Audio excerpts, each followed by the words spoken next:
हाय, आगे शुरू करने से पहले कुछ ज़रूरी बातें जान लेते हैं।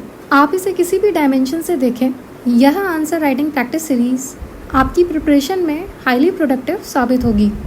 सबसे पहली और सबसे ज़रूरी बात, इसके अंदर जो क्वेश्चन फ्रेम किए जाते हैं वो यूपीएससी स्टैंडर्ड के होते हैं, प्लस उन्हीं टॉपिक्स और इश्यूज से फ्रेम किए जाते हैं जो आने वाले एग्ज़ाम के लिए मोस्ट इम्पॉर्टेंट होते हैं। इससे फ़ायदा यह होता है कि आपकी राइटिंग प्रैक्टिस तो होती ही है, साथ में टॉपिक्स भी लर्न और रिवाइज किए जा सकते हैं। मोस्ट इम्पॉर्टेंट बोनस फीचर, अगर आपको अपनी कॉपीज़ इवेल्युएट करने में डिफ़िकल्टी हो रही है तो आप अपनी आंसर्स को इस ईमेल आईडी पे भेज सकते हैं। ईमेल आईडी है contact.crispcontent@gmail.com। As of now it's completely free.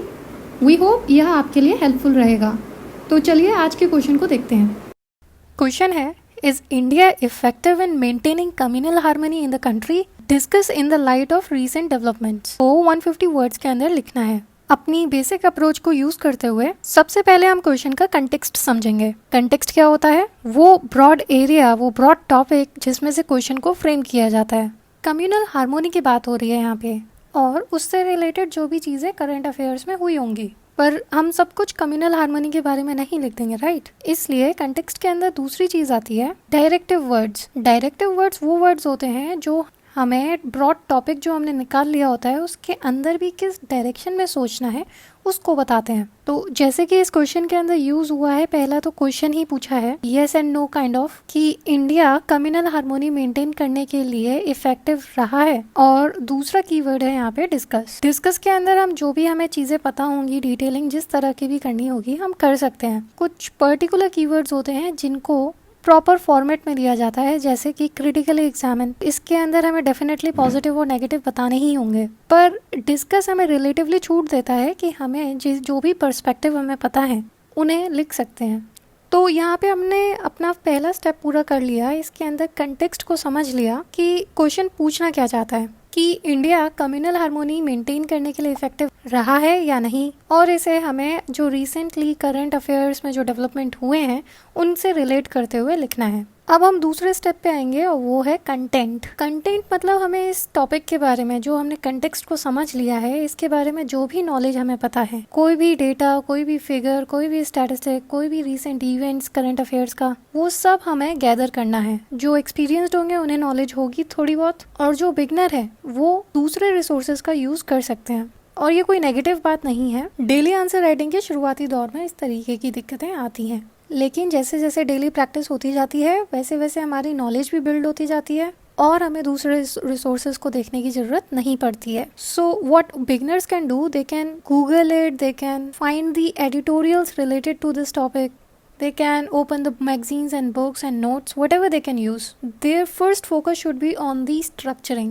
तो इस तरह कंटेंट के नाम पे आपके दिमाग में कुछ चीज़ें आ रही होंगी कि कॉन्स्टिट्यूशन के अंदर कम्युनल हार्मोनी के से रिलेटेड काफ़ी लॉज और आर्टिकल्स हैं। हमारे लीडर्स इस तरह के रहे हैं जिन्होंने कम्युनल हार्मोनी को बढ़ावा दिया है, एक एग्जाम्पल सेट किया है, जैसे महात्मा गांधी जी। कुछ लीडर्स अभी करंट में इस तरीके के भी रहे हैं जो माइनॉरिटी ग्रुप से रिलेट करते हैं, लेकिन वो टॉप पोजीशन पे रहे हैं। पर पर्टिकुलरली कुछ इस तरीके के चैलेंजेस भी आए हैं जिन्होंने कम्युनल हार्मोनी को चैलेंज भी किया है, जैसे एनआरसी को रिलेट किया जाता है, सिटीजनशिप अमेंडमेंट बिल इस तरह का रहा है, ऑनर किलिंग और जो काउ विजिलेंटे चीज़ें हुई हैं, इन चीज़ों ने हमारी कम्युनल हार्मोनी को तोड़ने की कोशिश भी की है।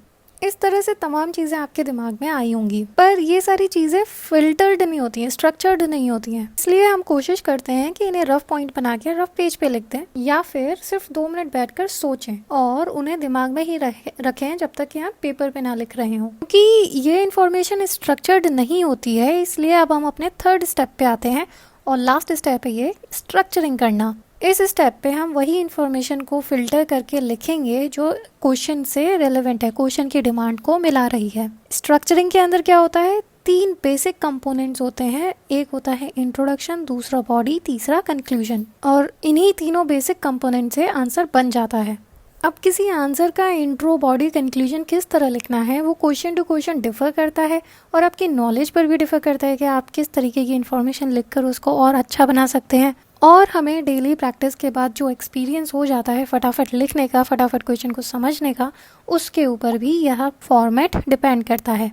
अब इस पॉइंट पर आपने क्वेश्चन को समझ भी लिया, उसका कंटेंट भी जान लिया, एक वेग आइडिया कि क्या लिखा जा सकता है और कैसे लिखा जा सकता है वो हमने स्ट्रक्चर में भी जान लिया।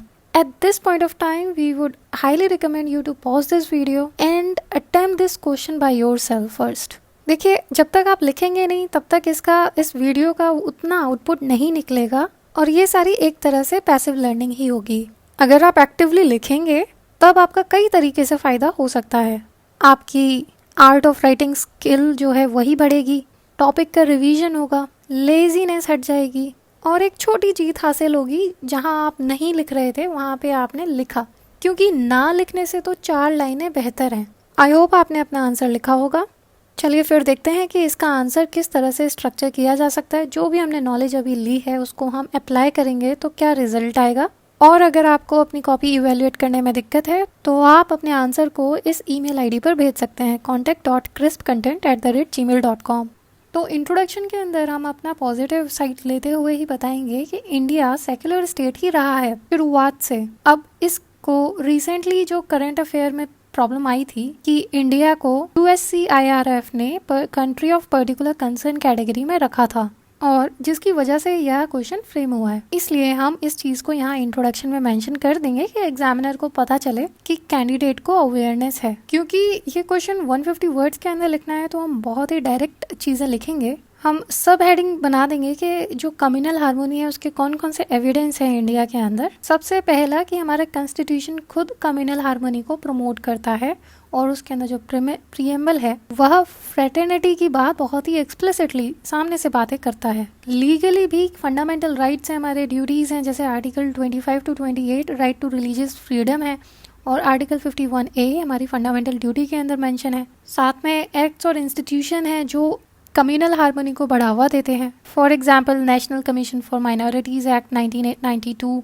National integration council etcetera. हमारी लेगेसी भी इस तरीके की रही है, जैसे महात्मा गांधी हैं, उन्होंने सबसे ज़्यादा कम्युनल हार्मोनी को बढ़ावा दिया है, वो खुद एक एग्जाम्पल है। और रीसेंट हिस्ट्री के अंदर अगर बात करें तो कुछ इस तरीके के माइनॉरिटी ग्रुप से बिलोंग करते हुए लीडर्स और ऑफिशियल्स उन्होंने भी टॉप पोजीशन हासिल की है, जैसे कि डॉक्टर APJ अब्दुल कलाम और मनमोहन सिंह। क्योंकि हमें पता है कि रीसेंट डेवलपमेंट्स कुछ इस तरह के रहे हैं जहाँ पे कम्युनल हार्मोनी डिस्टर्ब भी हुई है, तो हम आंसर के अंदर ये चीज़ को भी एड्रेस करेंगे, क्योंकि तभी हमारा आंसर फिर पूरा होलिस्टिक नज़र आएगा। तो यहाँ पे हम फिर से एक सब हेडिंग बनाएंगे और लिखेंगे concerns in recent times. Political area के अंदर जैसे NRC, सिटीजनशिप अमेंडमेंट एक्ट और हेट स्पीच और स्पीचेस जो कम्युनल सेंटिमेंट्स को हर्ट करती हैं, यह सब देखा जाता है। और अगर बात करें सोसाइटी के एरिया में तो वहाँ पे मॉब लिंचिंग, ऑनर किलिंग और काऊ के पीछे वायलेंस होना, इस तरह की चीज़ें भी प्रिवेलेंट हैं। जुडिशरी एरिया के अंदर भी जैसे कि कुछ केसेस, सबरीमाला इशू, ट्रिपल तलाक, अयोध्या डिस्प्यूट, इनको लेते हुए भी सोसाइटी के अंदर काफ़ी डिस्टर्बेंस आता है। जम्मू एंड कश्मीर के अंदर जो मिलिटेंसी वाला इशू है वो भी हमें सबको पता है। और बहुत ही रिसेंट अभी कोरोना वायरस के पेंडेमिक के होते हुए मुस्लिम कम्युनिटी के अगेंस्ट काफ़ी एजेंडास चल गए थे, उनको पर्टिकुलरली टारगेट किया जा रहा था। इस पॉइंट पर आप क्वेश्चन को दोबारा देखेंगे और नोटिस करेंगे कि हमने क्वेश्चन की डिमांड्स एड्रेस कर दी हैं। हमने बता दिया कि इंडिया कम्युनल हार्मोनी इफेक्टिव चल रही है, तो क्यों, कैसे चल रही है, क्या प्रोविजंस है हमारे इंडिया के अंदर, और दूसरा जो रीसेंट डेवलपमेंट्स हुए हैं उसके चलते कम्युनल हार्मोनी को किस तरह के चैलेंजेस फेस करने पड़े हैं, ये चीज़ भी एड्रेस कर दी है। इसके अलावा और भी अगर आपको कुछ लिखना है तो आप डेफिनेटली लिख सकते हैं, टाइम और इसका ध्यान देते हुए। Let us know what else can be written. लेकिन अभी हम फिलहाल अपने लास्ट जो कंपोनेंट है उस पर जाते हैं, कंक्लूजन भी इंट्रोडक्शन की तरह 4-5 लाइन में हम फिनिश करेंगे और थोड़ा सा ऑप्टिमिस्टिक देंगे, मगर थोड़ा सा विजनरी और इम्प्रैक्टिकल नहीं। और यहाँ पर एक क्वेश्चन का जो आंसर है मेन वो यहाँ पे मिल जाएगा, ओवरव्यू। इसको इंट्रोडक्शन की तरह भी यूज कर सकते थे, लेकिन इंट्रोडक्शन के अंदर हमें कुछ कीवर्ड्स डालने थे, जैसे वो रिपोर्ट हमें डालनी थी, इसलिए यहाँ पे हम कंक्लूजन देते हैं कि इंडिया के अंदर कम्युनल हार्मोनी की बहुत पुरानी लेगेसी चलती आ रही है, लेकिन कुछ ऐसे इवेंट्स और जो हुए थे उनकी वजह से इंडिया की इमेज को खराब किया। इसलिए यह हाई टाइम है कि इस तरह के इंसिडेंट्स को डील किया जाए जो सिर्फ पॉलिटिकल एडवांटेजेस लेने के लिए किए जाते हैं। और इस तरह से यह आंसर 1.5 और 2 पेजेस के अंदर कंप्लीट हो जाता है। फाइनली बात करते हैं कि ऐसा कौन सा एक्स फैक्टर होता है ऐसे कैंडिडेट के बीच जिसकी नॉलेज टॉपर की नॉलेज के इक्वली होती है, पर फिर भी उसे टॉपर से कम मार्क्स मिलते हैं। ऑलमोस्ट किसी भी टॉपर की कॉपी अगर आप उठाएंगे तो उसके अंदर कुछ चीज़ें कॉमन दिखाई पड़ेंगी। पहला, जितना भी पॉसिबल हो उतना ये पॉइंट में बनाकर आंसर देते हैं, कीवर्ड्स के नीचे अंडरलाइन करते हैं जिससे कि एग्जामिनर की अटेंशन डायरेक्टली उन कीवर्ड्स पे जाए।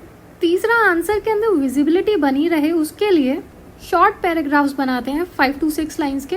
डिपेंड्स ऑन इंडिविजुअल हैंडराइटिंग, जितना पॉसिबल हो वहाँ पे फ्लो चार्ट्स, डायग्राम, मैप लगाने की कोशिश करते हैं और इस तरह से एक एक्स फैक्टर आंसर के अंदर आ जाता है और उनकी कॉपी दूसरों की कॉपी से अलग दिखाई पड़ती है। आप भी इन बातों का ध्यान रखिए, डेली आंसर राइटिंग करते रहिए जिससे कि ये सारी चीज़ें आपकी आदत में आ जाए। इतना ही इस वीडियो में। Keep writing, all the best, see you in the next video.